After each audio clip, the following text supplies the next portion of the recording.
Hey guys, welcome back. It has been a while since we've been able to play Orbiter together. If you're new here, I'm Tex, and in the past I would usually do some of these Fly With Me series videos.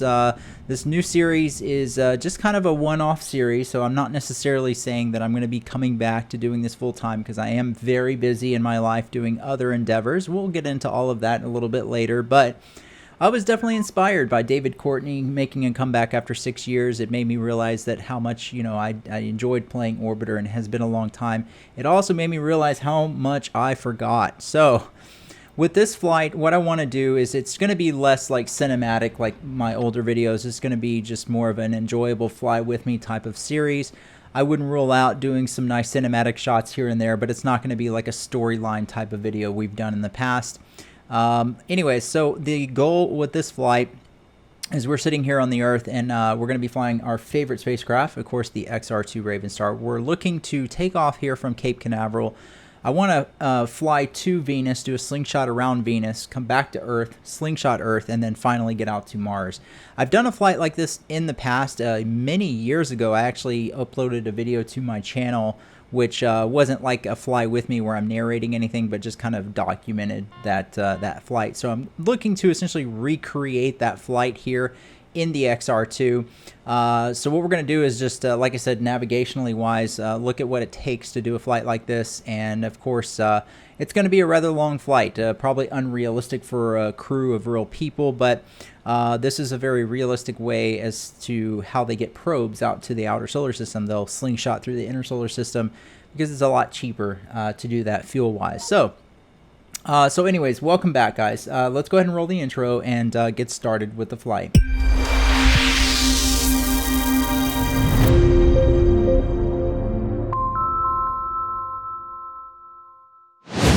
Alright guys, so here we are on the ground at Cape Canaveral. As I said, what we're going to do in this video is just look at the navigation that's going to be required for this flight, and I'm going to hop over here to the glass cockpit. Now to save some time, I've already planned out the flight, and I've got some rough numbers that I'm ready to plug into TransX, which we're going to use for this. I'm also going to do things a little bit differently. I want to try to use interplanetary for some parts of the flight, especially like the launch here. I think it'll be a little bit easier and kind of fun to use both of those MFDs. Again, forgive me, I'm very rusty at this. I did play a little bit yesterday.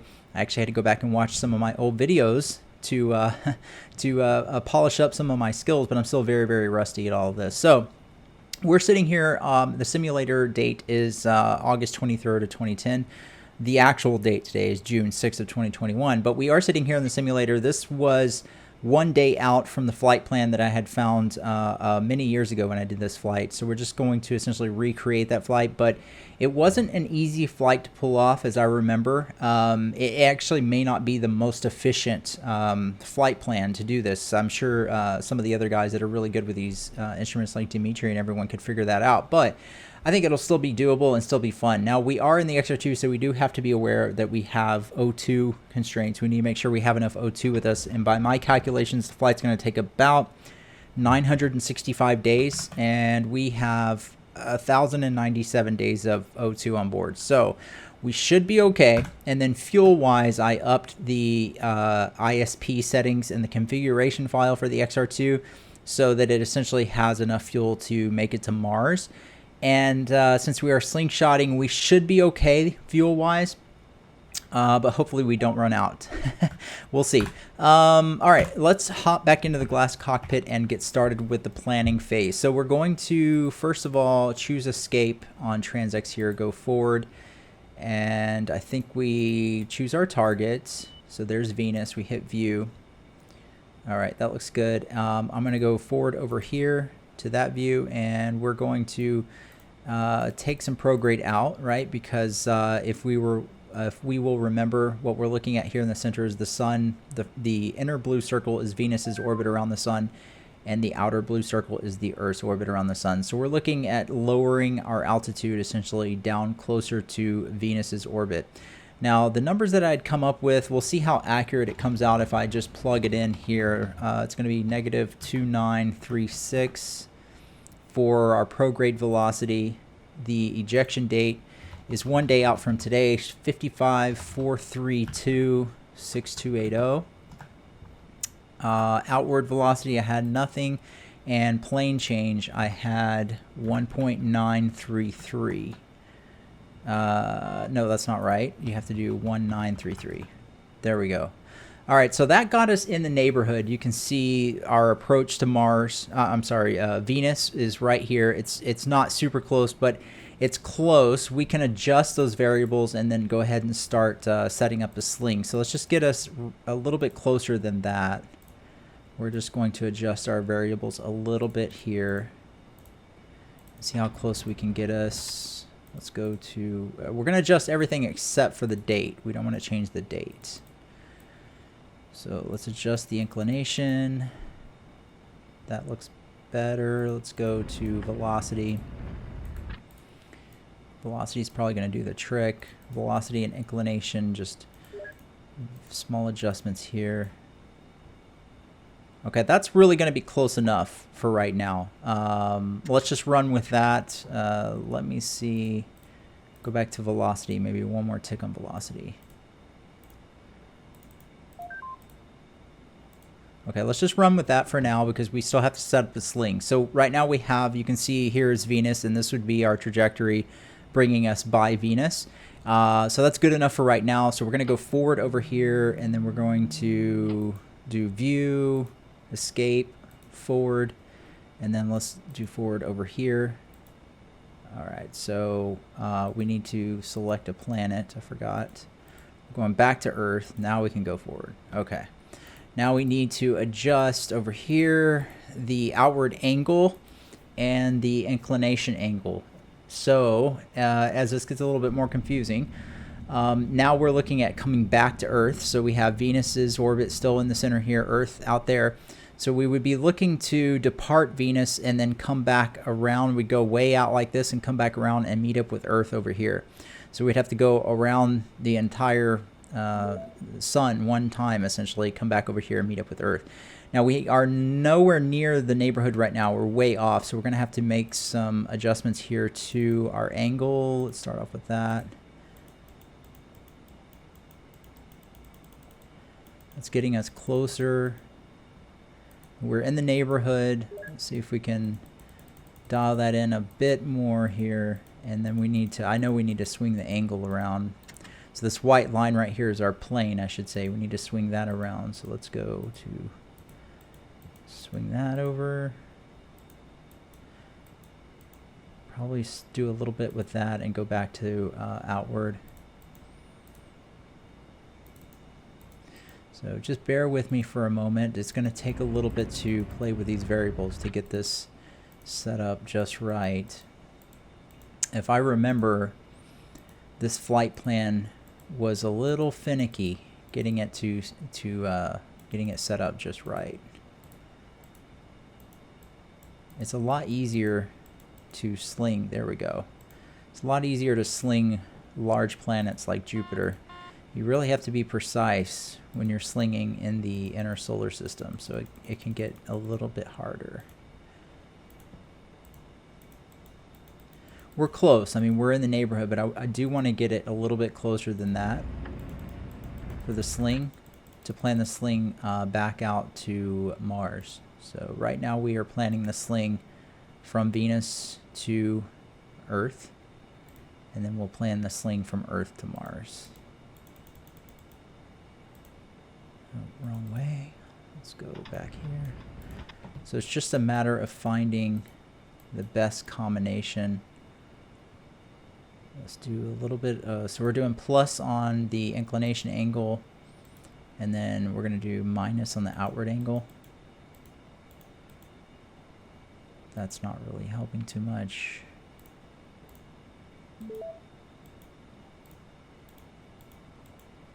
Let's do more minus on the inclination angle, and then that's getting the plane more lined up, so that's probably what we need to do. That should do the trick. Yeah, that looks a lot better. Okay, let's go back to inclination angle. Let's finish fine-tuning that. Get that kind of lined up over there. And then go back to outward angle. There we go. Now we have a decent decent approach. Let's just clean it up a little bit.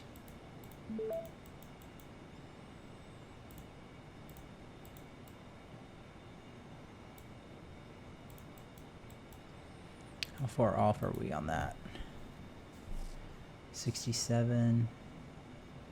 I'll probably make that a little bit better. I don't want to spend too much time with the rough phases of the flight just yet. I'm going to get everything kind of roughly set, and then we'll run back through all of our variables. Let's come... we're going to plus on outward, and then on inclination we'll go minus. See what that does. All right, that's getting us nice and close. All right, so that's good enough for now. So let's go to forward and then view. We need to, here we go. We need to select escape, go to forward again. This time we're going to select Mars for our target. Okay, there we go. All right, now you can see we have this massive elliptical orbit after 2 slingshots, one by Venus, one by Earth, that more than gets us the velocity we need, and then some, to get out to Mars orbit. We're nowhere in the neighborhood. I think this is, I believe this is 62 billion meters. I think that's right. Is it 62 billion kilometers or 62 billion meters? Let me know in the comments below, guys. So it's not really super close. We definitely need to get that much closer. So let's come in and adjust our angle and inclination, outward angle and inclination. Let's see. So that's getting us closer. It's getting us closer, closer, closer. You can already see that inclination angle change should help there. Swing that over this direction. Okay, we'll go back to outward. That is in the neighborhood. There we go. We just had a decent approach right there. Let's dial that in. Come back to outward.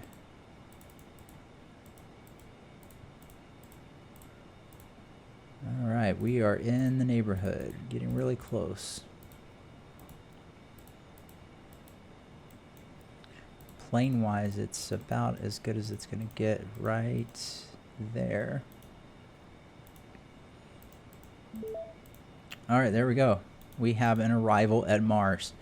Okay, now let's run back through the variables and see if there's some tweaks that we can make along the way. So we're going to go back to the second stage on the left MFD and the third stage on the right MFD. And what we want to do is there's a yellow dashed line right here. We want the green line, which is representing, I guess, our planned trajectory. We want it to overlap that yellow dashed line right there. So we're going to play around with the variables and see what we can do with that. And sometimes these can be really difficult. You have to just be patient with it and try a combination of variables to try to get those two to overlap. But your goal here is you want to get relative inclination to 0, as I recall, and PE ratio to 1. That would be a perfect overlap of that planned trajectory. And essentially, you want your relative inclination on 0, of course, because you want your relative inclination to your target, to your flight plan, to be 0. But the PE ratio is important to be on 1 because anything less than 1 means that I believe it means you're going to essentially go through the planet. You don't want to hit the planet.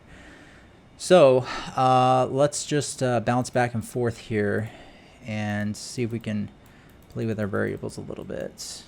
So like right now, it says our PE. Let me see. Is there? No, there's not a way to change the view on that.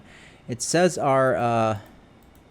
Yeah, that's right. So it says our PE ratio is 1.297, but to me it looks like we'd actually be hitting the planet right there. Let's go back over to inclination. And let's play with that one a bit. What do we have to do to get that outside? That's not going to work. I don't think outward's going to do anything for me right here. Whoa, that did a lot. Let's go back here.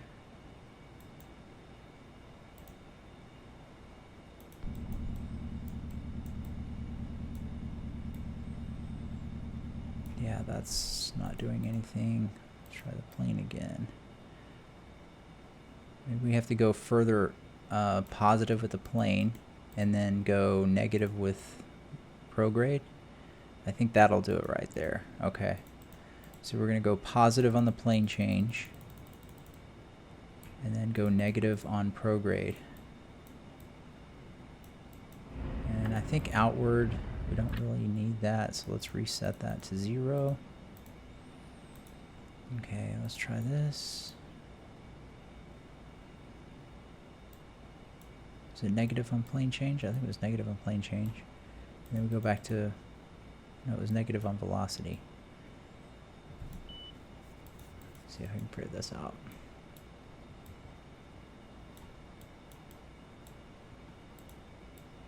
This is what I'm talking about. It can be really, really frustrating. So I think what I'm going to do is I'm going to pause it right here because this is going to take forever. Let me just pause it here and get this figured out, and then we'll come back and I'll run through the flight plan.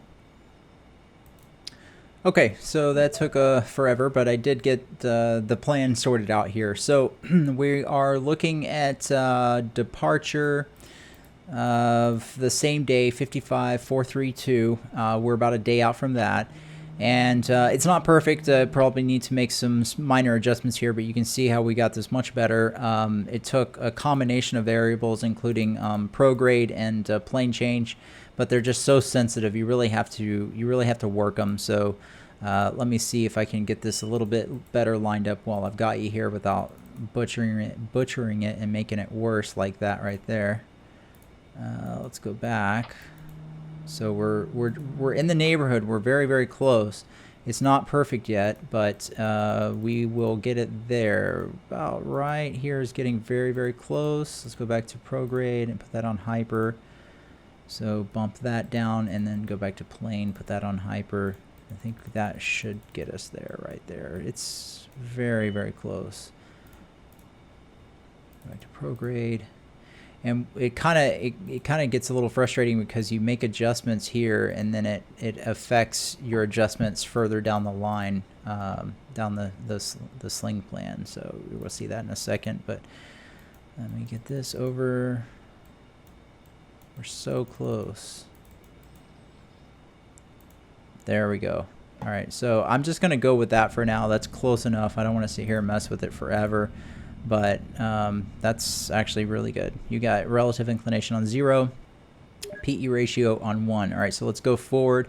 So that covers our sling out to, or covers our approach into Venus, and now we need to adjust the sling from Venus to Earth. So this one kind of got messed up when I made the adjustments on the last one we just did. So let's go here and adjust this one. Bring this back over here. It's getting really close. We're going to go back this direction with it, and then so we're going minus on the inclination, and then I think we're going to go plus.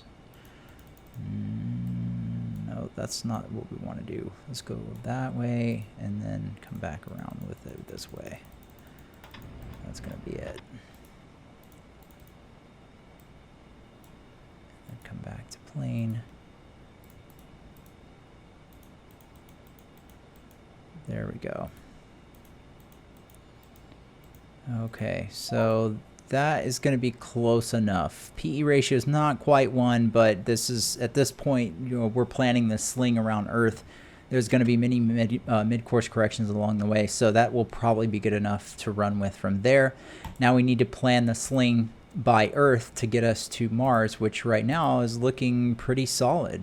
We don't really need to make any changes here. We have a solid arrival here at Mars. Not really worried about what we're arriving at in terms of inclination or altitude at this point in time, because that is a long ways away. Okay, so that is the flight plan. So that part is done. Where are we at on the time? So we're at about 20 minutes. So I think that it will be a good idea to go ahead and stop this part here. So the next part we're going to pick up with the launch from Earth here, and we will probably at least get into a parking orbit and maybe even go ahead and get the transvenous injection burn. I guess I'm saying that right. Is it TVI? We'll probably at least get that done in the next part. And then we'll look at arriving at Venus, slingshotting that, back to Earth, slingshotting that, out to Mars. So fun times to come. As always, guys, I always appreciate you watching. I'm sorry it has been so long, but yeah, thanks a lot for watching. Let's go ahead and end this part here, and we'll pick it up in the next part. So we'll see you in the next video.